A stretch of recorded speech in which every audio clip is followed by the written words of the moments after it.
Bonjour à tous. Donc, je me présente, je m'appelle Christian. Donc, là, je fais ma présentation à partir de Windhoek, en Namibie. Et donc, comme on dit ici chez nous, Connect to the Best in Africa. Donc, aujourd'hui, je vais vous présenter African Eagle, qui est donc une compagnie qui est basée en Afrique australe. Et donc, je vais vous donner un peu l'historique de cette compagnie. Et aujourd'hui, voilà ce que nous faisons en Namibie. Donc, voilà, encore une fois, bienvenue en Namibie. Alors, pour parler d'African Eagle, ce que j'aimerais vous dire, c'est que bon, African Eagle, c'est une compagnie qui a été créée en 1996. Donc, ça fait de cela 28 ans que cette société opère sur le marché touristique en Afrique australe et plus spécifiquement donc en Namibie. Alors, cette compagnie a été créée par un monsieur qui était d'origine française, monsieur Nicolas Honoré, et sa femme, Sophie. Donc, il y a de cela 28 ans, ils sont venus s'installer en Namibie et ils ont donc monté cette société. Et en 2018, ils ont donc décidé de revendre leur société parce qu'ils partaient à la retraite. Et c'est comme ça que African Eagle, aujourd'hui, fait partie du groupe Sands of Africa. Alors, Sands of Africa, c'est aujourd'hui la plus grande, on va dire le plus grand tour opérateur en Namibie. Et aussi, c'est non seulement la compagnie est basée en Namibie, mais comme je vous montre un peu sur cette carte, voilà, vous voyez notre empreinte africaine. Donc, vous avez Sands of Africa en Afrique du Sud, au Botswana, et aussi Madagascar, et on a aussi toute l'Afrique de l'Est. Donc, aujourd'hui, on va dire qu'African Eagle, c'est donc le département francophone de Sands of Africa en Namibie. Donc, voilà. Donc, Sands of Africa, aujourd'hui, ça couvre 30%, on va dire, du continent africain et se retrouve dans 13 destinations différentes. Voilà. Donc, maintenant, vous savez où nous sommes. Et donc, aujourd'hui, j'aimerais justement vous donner 10 raisons pour lesquelles je vous inviterai, ainsi que vos clients, à venir découvrir donc, notre pays qui est donc la Namibie. Alors, donc là, comme vous le voyez sur cette carte, donc nous sommes situés donc, dans le sud-ouest de l'Afrique avec, bien sûr, la façade atlantique. Voilà, et aussi, on est juste au sud de l'Angola et au nord de l'Afrique du Sud. Alors, donc la Namibie, c'est un territoire qui aujourd'hui fait 824 000 km². Donc, c'est un grand territoire. Et pour ceux qui sont en France, ça fait en gros 1,5 fois la France. Alors, les 10 raisons pour lesquelles nous vous invitons donc à venir visiter la Namibie. Donc, la première, ça sera, comme on le voit là, à cause de son climat.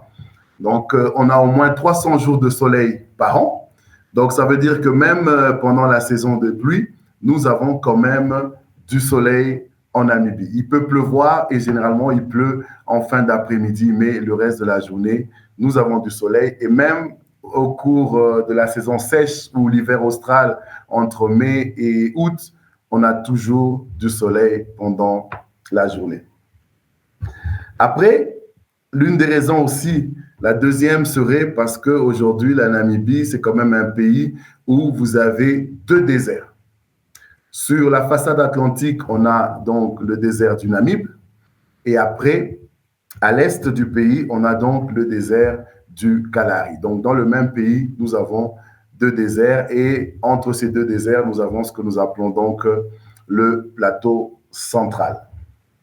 La troisième raison, c'est que vous n'avez pas besoin de vaccin particulier pour venir en Namibie.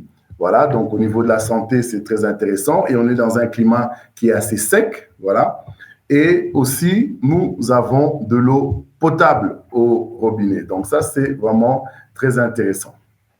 Alors, quatrième raison, ça sera au niveau des transports et surtout en fin de compte, les pistes et tous les grands axes goudronnés qui sont très bien entretenus et qui permettent surtout voilà, de pouvoir voyager assez rapidement sur cette grande étendue de territoire.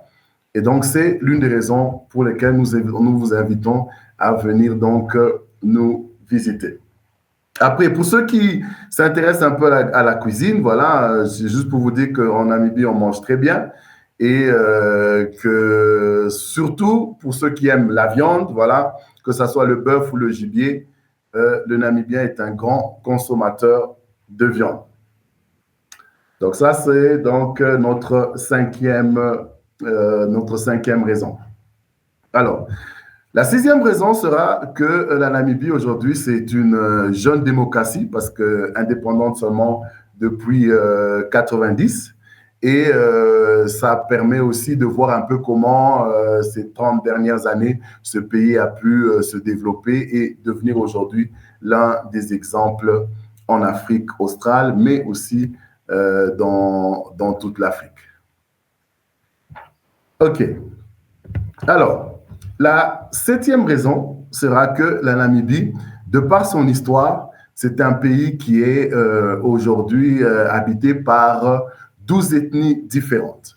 Voilà, et juste pour vous montrer un peu, voilà, par exemple, ici en haut à gauche, on a une ethnie qu'on appelle les Ovambo, qui représente en gros la majorité de la population namibienne. Et après, on a ici en bas la dame Herero avec la fameuse coiffure qui représente donc les cornes des vaches. Et on a aussi deux dames Imba, qui est donc cette ethnie que l'on retrouve dans le nord-ouest de la Namibie. Donc voilà, donc la Namibie, c'est un pays très diversifié au point de vue donc de sa population. Alors, la huitième raison sera parce qu'aujourd'hui, la Namibie a l'un des plus beaux parcs animaliers en Afrique australe, qu'on appelle donc le parc national d'Etosha, qui se retrouve juste au nord de la Namibie, un peu vers le sud de l'Angola, et qui représente aujourd'hui 2 300 000 hectares de superficie. Et vous allez retrouver plus d'une centaine de mammifères et aussi vous avez plus de 300 espèces différentes d'oiseaux. Voilà, donc c'est vraiment un parc assez intéressant à visiter. Et donc ça, ce sera donc notre huitième raison. Alors, la neuvième raison, ce sera, on l'a mentionné au début, le désert du Namib avec parmi ces dunes qui sont les plus grandes dunes au monde. Donc voilà, le désert du Namib avec ses grandes dunes ocre et donc des paysages à couper le souffle. Et aussi, on voit la fameuse vallée morte qu'on appelle ici chez nous la Tête-Vlée avec ces grands acacias qui ont plusieurs centaines d'années et qui sont donc complètement secs et morts dans en fait, entourés de ces dunes ocre du Namib. Alors, la dernière raison, voilà, et je vais garder encore justement cette carte, c'est juste pour dire que la Namibie est un pays où vous avez plusieurs zones, on va dire, géologiques différentes. Voilà, vous avez plusieurs roches différentes, vous trouvez du granit, vous trouvez du grès, vous trouvez du mica, du schiste. Donc, comme certains disent, pour les géologues, la Namibie, c'est vraiment un livre ouvert de géologie. Voilà, donc en bref, voilà quelques raisons qui devraient vous pousser à venir nous rendre visite ici en Namibie et spécialement en Afrique australe. Alors, la 10e raison pour laquelle nous vous invitons à venir nous rendre visite, donc je vais rentrer sur cette carte de la Namibie, c'est juste pour vous dire que la Namibie est considérée aujourd'hui comme un livre ouvert de géologie. Alors, on a dit, bien sûr, on a le long de la côte le désert du Namib, on a le désert du Kalahari à l'est, et après, on a le plateau central juste au milieu donc du pays. Et sur ce plateau central, vous allez retrouver plusieurs types de roches différentes. Voilà, par exemple, de ce côté-ci, vous allez vers le plateau du Waterberg, vous avez du grès. Quand vous allez dans la région de ce qu'on appelait avant le Damaraland, voilà, vous allez retrouver du granit, vous allez retrouver du basalte, vous allez retrouver du mica, du schiste, voilà. Et donc, on a aussi dans le sud de la Namibie le deuxième plus grand canyon du monde qu'on appelle donc le Fish River Canyon. Voilà, donc c'est vraiment un pays avec des paysages très diversifiés. Et après, quand vous allez vers l'est, vous avez la fameuse bande de Caprivi avec toute cette faune et flore qui est très riche avec tous ces points d'eau, tous ces cours d'eau permanents. Voilà donc nos raisons pour vous inviter à venir nous voir. Voilà, donc maintenant j'aimerais quand même vous présenter un circuit type, voilà, qu'on peut proposer, que ce soit à des clients qui veulent faire de l'individuel, voilà, de l'autotour, ou à des clients qui aimeraient plutôt avoir un tour avec un guide, voilà, parce que nous avons aussi une académie de guides et aussi une très belle équipe de guides francophones. Voilà, donc le programme que je vais vous présenter aujourd'hui, donc là nous avons la Dead-Vlé. On va nous permettre de découvrir voilà, quelques merveilles de la Namibie. Alors, ce programme, il va se faire en allant vers le sud et après en remontant jusqu'au nord et après en revenant à Windhoek. Mais on peut aussi commencer un circuit en allant vers le nord, vers Etosha, et après la côte et on redescend et on revient à Windhoek. Mais celui-ci, donc, on va aller de Windhoek. Nous allons nous rendre vers le désert du Kalahari et après, nous allons continuer. Voilà. Donc, généralement, voilà, quand nous avons une demande de devis, voilà, dépendant un peu du budget des clients, voilà, de ce qu'ils attendent pour un circuit, ça va toujours nous permettre de savoir ce qu'on peut leur proposer. Donc là, je vais vous proposer un circuit classique, on va dire, en 10 jours, donc avec une arrivée à l'aéroport de Windhoek et de là, directement, départ vers le désert du Kalahari. Donc ça, il faut se dire qu'il faut au moins, après l'aéroport, 3 à 3h30 de route avant d'arriver donc dans ce premier hébergement qui sera dans le désert du Kalahari. Donc, ce qui est important aussi à savoir, c'est que c'est toujours bien quand les clients peuvent arriver avec un vol assez tôt. Donc, à partir de ce moment-là, ils peuvent partir après la prise en charge de leur véhicule, partir directement. Sinon, s'ils arrivent tard, c'est toujours mieux de pouvoir avoir donc la première nuit à Windhoek. Et donc, dès qu'ils sont arrivés dans le désert du Kalahari, bien sûr, ça sera le premier jour. Et donc là, ils vont se poser. Et donc là, par exemple, l'hébergement qu'on a choisi, c'est Bagatelle, voilà, qui est donc un des hébergements que vous retrouvez dans cette partie du Kalahari namibien. Alors, le deuxième jour, ceux qui peuvent faire, comme ils sont déjà dans le Kalahari, ils peuvent avoir un petit safari matinal sur la réserve et ça leur permet justement de découvrir les dunes du Kalahari qui sont différentes de celles qu'on verra dans le Namib et aussi de découvrir la faune du Kalahari. Alors, après ça, ils peuvent déjà prendre la route pour se diriger vers le désert du Namib. Donc, voilà.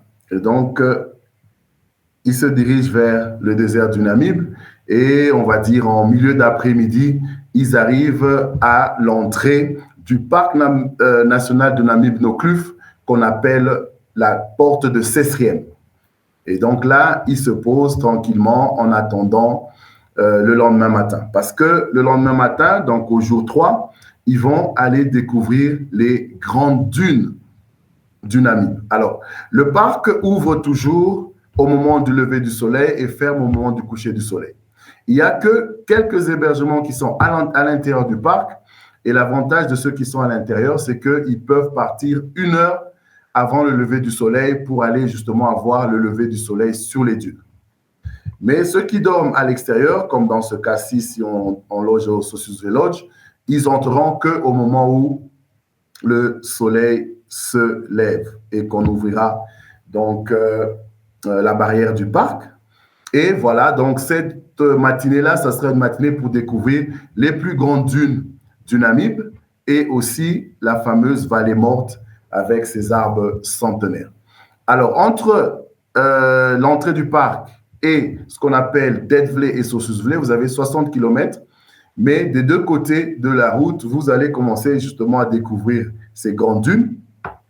Alors, pour ceux qui ont des véhicules 4x4, les 5 derniers kilomètres, ils sont soit obligés de marcher s'ils veulent ou de prendre une navette. Mais voilà, il n'y a que des véhicules 4x4 qui peuvent faire les 5 derniers kilomètres qui vous amènent vers Sossusvlé et Dead-Vlé parce qu'il y a beaucoup de sable et vous n'avez que des petits véhicules et les grands camions ne sont même pas autorisés à faire ces 5 derniers kilomètres et donc il faut prendre des navettes. Alors, et après, en revenant, on va dire en fin de matinée ou l'après-midi, parce que généralement, on met toujours 2 nuits dans cette région-là. Les clients peuvent aussi découvrir, on voit les photos ici-bas, le petit canyon de Sestriem, qui est donc aussi dans le parc de Namib-Nokluf, mais à l'entrée. Alors, au jour 4, ils vont quitter donc cette partie du Namib et remonter vers la partie du Namib qui est dans la région de Swakopmund et Walvisbé. Voilà. Donc, ils remontent et en partant de Sestriem, ils peuvent faire un petit arrêt au niveau de Solitaire, qui est vraiment ce petit endroit perdu dans le désert du Namib et qui est surtout connu pour son Apple Crumble. Et donc, ils vont aussi, en allant vers Walvisbé, passer les paysages de la Kwiseb, les paysages de la Gaoub, qui sont donc ces paysages de roches dans la partie du Namib qu'on appelle la partie du Namib de pierre. Et donc, ils arriveront donc à Swakopmund. Et aujourd'hui, Swakopmund est considéré comme, on va dire, la station balnéaire namibienne, simplement parce que pendant les grandes vacances, donc ici chez nous entre décembre et janvier, la grande partie des visiteurs que vous retrouvez sur la côte, ça sera donc des Namibiens ou des Sud-Africains et qui vont aller là parce que à l'intérieur des terres, il fait très chaud, alors que le long de la côte, on a un courant marin froid qu'on appelle le courant marin froid du Benguela qui permet justement de rafraîchir un peu les journées. C'est comme ça que c'est vraiment un endroit qui est prisé pour les vacanciers. Et généralement, quand on est là, on met aussi 2 nuits et pour qu'on puisse profiter un peu des différentes activités qui sont proposées sur la côte. Alors, ces activités, vous allez retrouver que vous pouvez avoir des croisières en bateau dans la baie de Walvis. Vous pouvez avoir, comme on voit l'image ici, une excursion qui vous amène à Sandwich Harbour, qui est voilà, un endroit juste au sud de Walvisbé, à une 50aine de kilomètres de Walvisbé, où vous avez ces grandes dunes qui donnent l'impression de tomber dans l'océan. Et donc, c'est vraiment des paysages magiques où vous allez rouler le long de la côte et vous serez entre océan et dunes. Alors, après cette partie de Swakopmund et de Walvisbé, parce que je voulais aussi mentionner qu'à Walvisbé, vous avez aussi la possibilité, quand vous faites la croisière, de voir beaucoup d'animaux marins et surtout aussi beaucoup d'oiseaux. Alors, donc en quittant Walvisbé, vous allez maintenant dans ce qu'on appelle le Damaraland, qui est donc cette partie du nord-ouest du pays. Et spécialement, en allant là-bas, ce que vous pouvez visiter, c'est soit Tweefelfontein. Tweefelfontein, c'est le premier site en Namibie qui avait été classé au patrimoine mondial de l'UNESCO. Et là, vous découvrez donc les gravures rupestres, donc les gravures laissées par les premiers habitants d'Afrique australe, qu'on appelle donc les San ou les Bushmen. Mais en allant vers Tweefelfontein, vous passerez aussi le long à côté de la montagne du Brandberg, qui est la montagne sur laquelle vous avez le point culminant de la Namibie à 2573 mètres. Voilà, donc des paysages granitiques, des paysages de pierre et à perte de vue. Ensuite, on quitte le Damaraland et on va se diriger, je reviens là, au 7e jour, on va donc se diriger vers l'entrée sud d'Etosha, qu'on appelle la porte Anderson, voilà, parce que vous avez, donc je disais qu'Etosha, c'est le plus grand parc animalier en Namibie et qui a été créé en 1907. Et il faut se souvenir qu'en 1907, quand il a été créé, c'était encore une administration allemande. Et c'était donc ce qu'on appelait le sud-ouest africain, parce que le nom Namibie n'a été retenu qu'à partir de 1990, quand la Namibie est devenue indépendante vis-à-vis de l'Afrique du Sud. Voilà. Donc, vous arrivez donc à Etosha, et là, souvent, on met aussi 2 nuits, et qui permet donc de pouvoir se promener le long de ces pistes et aller voir les différents points d'eau et aller à la rencontre des animaux. Alors, ce qui est particulier avec Etosha, c'est que voilà, vous pouvez faire les safaris avec votre propre voiture. Sinon, le parc aussi offre des safaris. Vous pouvez réserver un safari le parc ou tous les différents hébergements qui sont autour du parc offrent aussi des safaris. Voilà. Alors, mais pour ceux qui, au départ, ont choisi un circuit avec guide, voilà, ils peuvent aussi faire le safari avec leur guide. Voilà, et donc, pendant 2 jours, ils vont aller découvrir, voilà, tous ces grands mammifères. Voilà, vous aurez des éléphants, vous pouvez avoir des lions, des rhinocéros. Voilà, et après, il y a aussi les paysages au nord du parc, ce qu'on appelle le Pan d'Etosha, qui est donc cet ancien lac. On dit lac salé, voilà, mais ici on parle de Pan, qui est donc une dépression qui se remplit d'eau pendant la saison des pluies et qui attire aussi à cette période-là beaucoup de flamants roses. Ok, alors après, au jour 9, en rentrant vers Windhoek, voilà, pour ceux qui veulent, ils peuvent soit loger dans la ville même ou ce que vous pouvez aussi faire, c'est carrément aller dans une réserve qui est autour de Windhoek. Comme là, on a choisi la réserve des Zanier. Vous allez dans cette réserve passer les dernières heures avant le lendemain de prendre donc la route vers l'aéroport et de pouvoir rentrer à la maison. Voilà. Donc là, vous avez succinctement l'exemple d'un programme en 10 jours qui vous permet de voir, on va dire, les points phares de la Namibie. Alors, là, j'aimerais quand même parler un peu de développement durable parce que, bon, je pense que c'est un sujet qui est important et voilà, qui aujourd'hui, parfois, détermine même le choix de certains voyageurs concernant certaines destinations. Alors, pour le groupe donc Sense of Africa et bien sûr aussi African Eagle, donc qui fait partie du groupe Sense of Africa, nous avons voilà une politique voilà particulière concernant justement le développement durable, parce que pour nous, comme vous le voyez là, nous nous engageons donc à améliorer et à enrichir les communautés et les habitats dans lesquels nous opérons. Donc, c'est très important pour nous que, voilà, le travail que nous faisons puisse aussi permettre à ces populations que nous rencontrons, à ces différents écosystèmes et habitats que nous traversons, de pouvoir aussi bénéficier de notre travail, mais de façon positive. Alors, donc, nous disons que nous sommes responsables du rôle que nous jouons dans le pays où nous opérons, et que ce soit sur le plan économique, social, environnemental.